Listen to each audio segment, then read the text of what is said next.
연금이 8만 원 올랐습니다. 좋은 소식이죠? 한 달에 8만 원이면 1년이면 96만 원입니다. 적은 돈이 아니잖아요. 그런데 어느 순간 건강보험료가 달라져 있습니다. 고지서를 열어보니 20만 원. 연금은 조금씩 오르는데 건보료는 어느 날 갑자기 훅 바뀐 느낌입니다. 올라간 것보다 나가는 돈이 더 큰 것처럼 느껴집니다. 계산이 안 맞는 거죠. 그런데 더 기막힌 건 뭔지 아세요? 옆집은 여전히 0원입니다. 연금도 비슷하고 집도 같은 집인데 나는 내고 옆집은 안 냅니다. 도대체 어디서 갈린 걸까요? 많은 분들이 이렇게 물으셨어요. 나는 왜 빠졌나요? 저 사람은 왜 그대로인가요? 기준이 뭔가요? 사기가 아닙니다. 기준이 있습니다. 다만 우리가 그 숫자를 정확히 몰랐을 뿐입니다. 오늘은 딱 숫자 3개만 정리하겠습니다. 이 3개만 알면 내가 0원인지 20만 원인지 스스로 판별할 수 있습니다.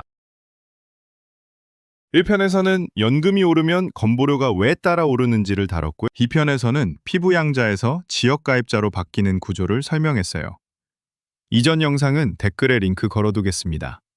놓치지 마시고 꼭 시청해주세요. 3편인 오늘은 최종 정리예요. 그동안 의견 주셨던 것 중 가장 많이 틀리셨던 것들을 오답노트로 짚고 가겠습니다. 마지막에 3분이면 끝나는 셀프 진단 루틴까지 드리겠습니다. 건보료는 사람마다 달라요. 소득도 다르고 재산도 다르고 가족 구성도 다르잖아요. 그래서 오늘은 금액을 알려드리는 게 아니라 내가 어느 쪽에 서 있는지 확인하는 방법을 드리는 겁니다. 사람들이 가장 많이 틀리는 3가지. 먼저 시작하겠습니다. 오답 노트 첫 번째입니다. 국민연금만 2천만 원 안 넘으면 되는 거 아니야? 이렇게 생각하시는 분들이 정말 많아요. 결론부터 말씀드리면 아닙니다. 공적연금은 전부 합산이. 먼저 피부양자라는 말부터 풀어드릴게요. 자녀나 배우자가 직장에 다니고 있으면 그 사람의 건강보험에 같이 올라갈 수 있거든요. 예를 들어 아들이 회사에 다니면 아버지 어머니가 아들 직장보험에 함께 등록되는 거예요. 이 상태를 피부양자라고 해요. 이렇게 올라가 있으면 건보료가 0원이에요. 한 푼도 안 내는 것. 그런데 소득이 연 2천만 원을 초과하면 이 자격에서 빠지게 돼요. 빠지는 순간 지역가입자가 되면서 보험료를 직접 내야 합니다. 여기서 핵심이 뭐냐면요.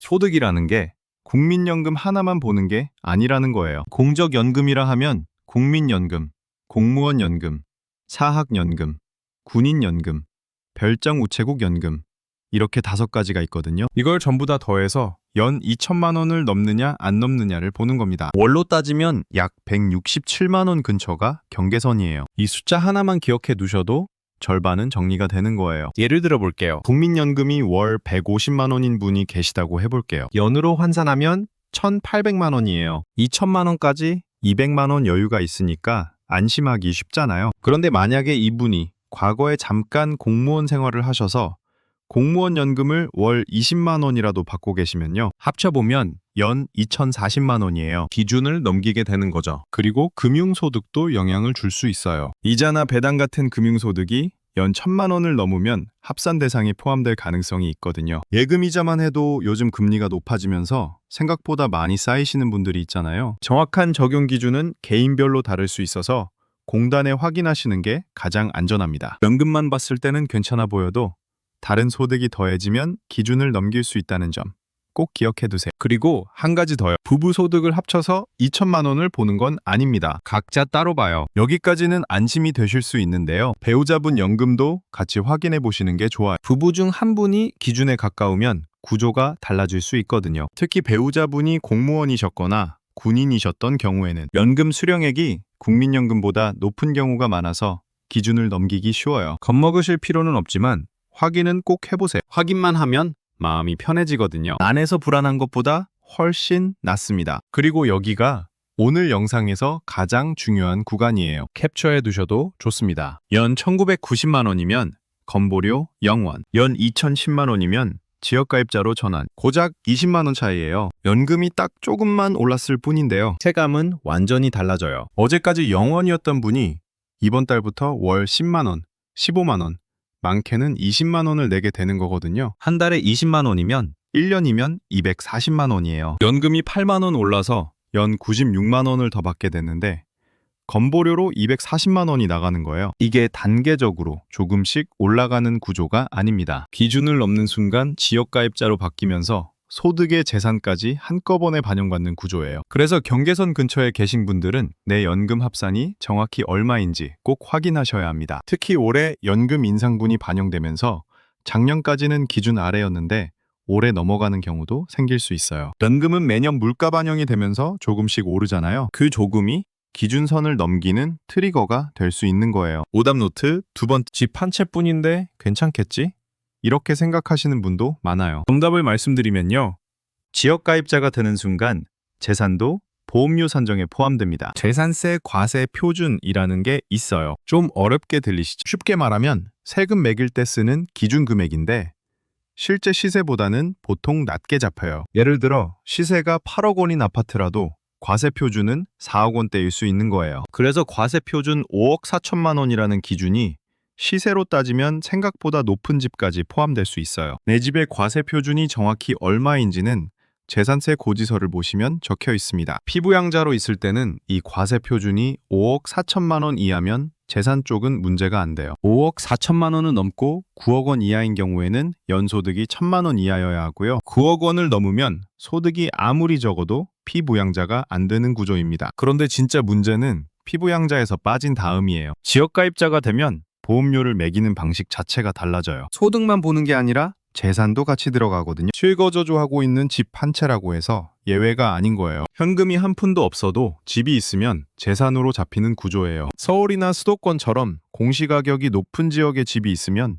체감이 상당할 수 있어요. 최근 몇 년간 공시가격이 올라간 지역은 본인이 느끼는 것 이상으로 과세 표준이 높아져 있을 수도 있거든요. 물론 정확한 금액은 사람마다 완전히 달라요. 공시가격이 얼마인지 공제가 어떻게 적용되는지에 따라 다 다르거든요. 구조를 알면 납득이 가능한 부분이에요. 집 한 채니까 괜찮겠지 하고 넘기시면 안 되고요. 모의 계산으로 직접 확인하시는 게 가장 정확합니다. 비율을 하나 들어볼게요. 수도꼭지를 생각해 보세요. 피부양자는 꼭지가 잠겨 있는 상태에 물이 안 나오는 거죠. 보험료가 0원인 거예요. 그런데 지역가입자가 되면 소득이라는 꼭지에 재산이라는 꼭지까지 동시에 열리는 거예요. 두 군데서 동시에 물이 나오기 시작하는 거죠. 그래서 0원이던 분이 갑자기 20만 원 가까이 내게 되는 겁니다. 이게 0원에서 갑자기 20만 원으로 바뀌는 구조의 정체예요. 구조를 모르면 황당한 거고 구조를 알면 왜 그런지 이해가 되는 거예요. 여기서 한 말씀 덧붙이자면요. 소득이 있다면 보험료 부담을 나누는 구조라는 점은 충분히 이해할 수 있어요. 건강보험은 다 함께 만드는 제도니까요. 소득이 있는 분이 보험료를 내는 건 당연한 원칙이에요. 다만 오랫동안 피부양자였던 분들 입장에서는 갑작스러운 전환이 부담이 되실 수 있잖아요. 10년, 20년 동안 0원이었는데 어느 날 20만 원을 내라고 하면 놀라시는 게 당연한 거예요. 그래서 미리 알고 준비하자는 취지입니다. 편을 가르자는 게 아니에요. 여러분, 여기까지 따라오셨으면 사실 80%는 정리된 거예요. 공적연금 합산, 재산세 과세 표준, 그리고 구조 변화. 이 세 가지가 핵심이었잖아요. 이제 남은 20%만 가면 오늘 영상 끝입니다. 오답노트 세 번째. 2026년에 건보료가 크게 오른다는 이야기 많이 들으셨죠? 유튜브나 뉴스에서 2026년 건보료 인상이라는 말이 자주 나오잖아요.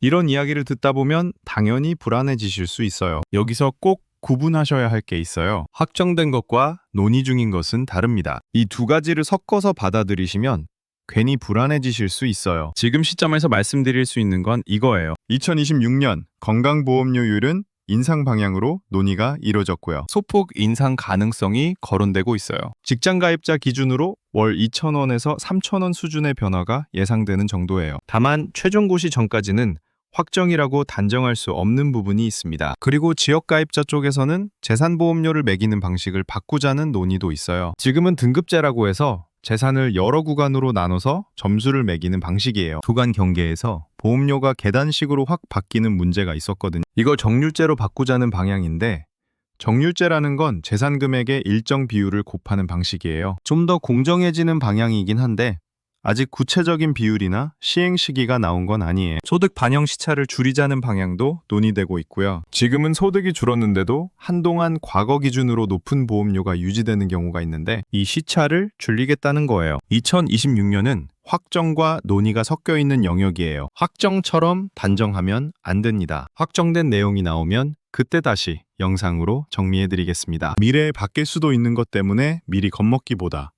지금 확인 가능한 기준에서 내가 어디에 있는지 아는 게 훨씬 중요해요. 그게 오늘 이 영상의 핵심 목적이에요. 자, 여러분, 이제 오늘의 핵심이에요. 3분이면 끝나는 셀프 진단입니다. 여기서부터가 진짜 실전이에요. 스마트폰 하나면 돼요. 1단계. 30초면 충분해요. 건강보험공단 앱에 들어가세요. 앱 이름은 더 건강보험이에요. 앱스토어나 플레이스토어에서 더 건강보험이라고 검색하시면 나와요. 로그인하시고 내 가입 유형을 확인하세요. 피부양자인지, 지역가입자인지, 직장가입자인지 이것부터 보는 겁니다. 의외로 본인이 피부양자인 줄 알았는데 이미 지역가입자로 바뀌어 있는 경우가 있어요. 공단에서 소득 자료를 확인해서 자격 변동이 되면 자동으로 전환이 되거든요. 본인한테 따로 전화가 오는 게 아니라 고지서가 와서야 알게 되는 분들도 계세요. 그래서 내 상태를 먼저 확인하시는 거예요. 내 공적연금 월 수령액을 확인하세요. 국민연금 수령액은 국민연금공단 앱에서도 확인이 돼요. 월 수령액의 11을 곱하면 연간 금액이 나오잖아요. 공무원 연금이나 사학연금도 받고 계시면 전부 합치세요. 합산 금액이 연 2천만 원 근처인지 확인하는 거예요. 여유가 있으면 일단 안심이고요. 경계 근처라면 배우자 연금까지 같이 확인해 보세요. 3단계, 약 2분이면 돼요. 이게 가장 중요합니다. 건강보험공단 홈페이지에서 모의 계산을 해보시는 거예요. 검색창에 건강보험공단 모의 계산이라고 치시면 바로 나와요. 소득은 연금 수령액을 넣으시면 되고요. 재산은 재산세 고지서에 적혀있는 과세 표준을 넣으시면 돼요. 개인별로 변수가 정말 많기 때문에 내 숫자를 직접 넣어보는 게 가장 정확해요. 다른 사람이 얼마 나왔다는 건 그 사람 사정이에요. 내 상황과는 다를 수 있거든요. 정확한 금액은 개인별로 달라서 공단조회나 모의 계산이 가장 안전합니다. 모의 계산이 어려우시면 건강보험공단 고객센터 1577-1000번으로 전화하셔도 돼요. 가까운 공단지사에 직접 방문하셔도 됩니다. 신분증만 가져가시면 바로 상담 가능해요. 여러분, 댓글에 질문 남기실 때 한 가지만 주의해 주세요. 주민번호나 상세 주소 같은 개인정보는 절대 쓰지 마세요. 대략 월 연금이 얼마 정도다, 집이 어디 지역이다 정도만 적어주시면 다음 영상에서 비슷한 사례 모아서 답변 드리겠습니다. 몰라서 억울한 것보다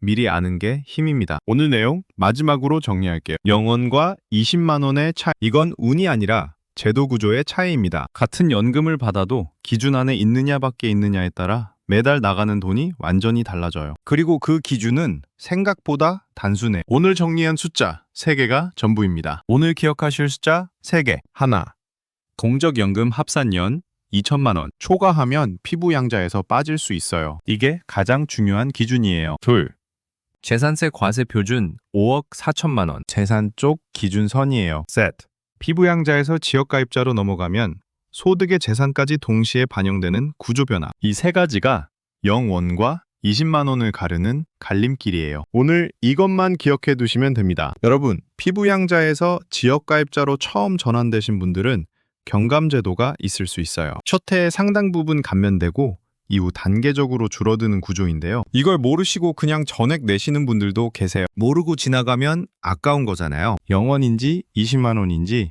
내 숫자로 한번 확인해 보자는 겁니다. 오늘 확인 한 번이 내년의 당황을 막아줍니다. 오늘 꼭 한 번만 확인해 보세요. 몰라서 억울한 것보다 미리 알아서 준비하는 게 내 돈 지키는 힘이에요. 모의 계산 방법이나 경감제도는 필요하시면 따로 한 번 더 정리해 보겠습니다. 궁금하신 점 있으시면 언제든 편하게 댓글 남겨주세요. 오늘 영상 도움이 되셨다면 주변 분들에게도 공유해 주시고요. 구독과 좋아요 부탁드리겠습니다. 감사합니다.